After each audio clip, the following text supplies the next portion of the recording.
Strategi Management for IT Services adalah proses rangkaian aktivitas untuk merumuskan strategi layanan TI agar dapat menjadi sesuatu yang berharga yang dapat memberikan nilai tambah dalam bentuk keuntungan mencapai tujuan bisnis organisasi.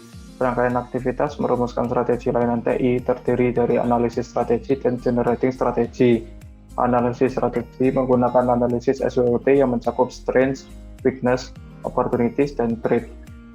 Generating strategi biasanya berdasar pada apa yang harus dilakukan organisasi dan bagaimana layanan TI akan mendukung bisnis dan kebutuhan pelanggan yang dapat dijawab dengan mendefinisikan 4P yaitu perspektif, position, plans, dan pattern.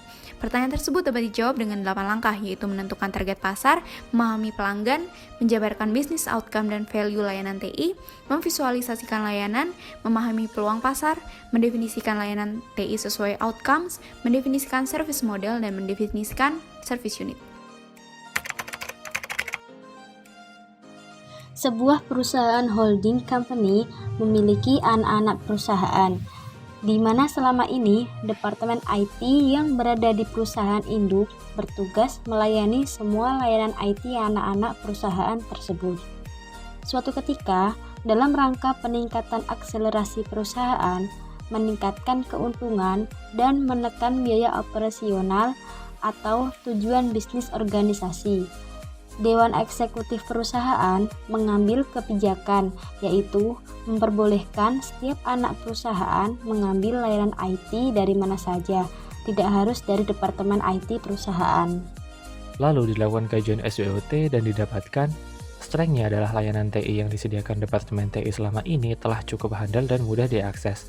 Sedangkan untuk weakness-nya, layanan TI yang disediakan oleh Departemen TI tidak sebanding dengan biaya yang harus dialokasikan tiap-tiap anak perusahaan.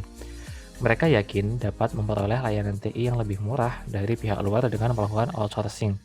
Untuk opportunities-nya, apabila seluruh layanan dan sistem TI diintegrasikan, maka ada kemungkinan penghematan biaya.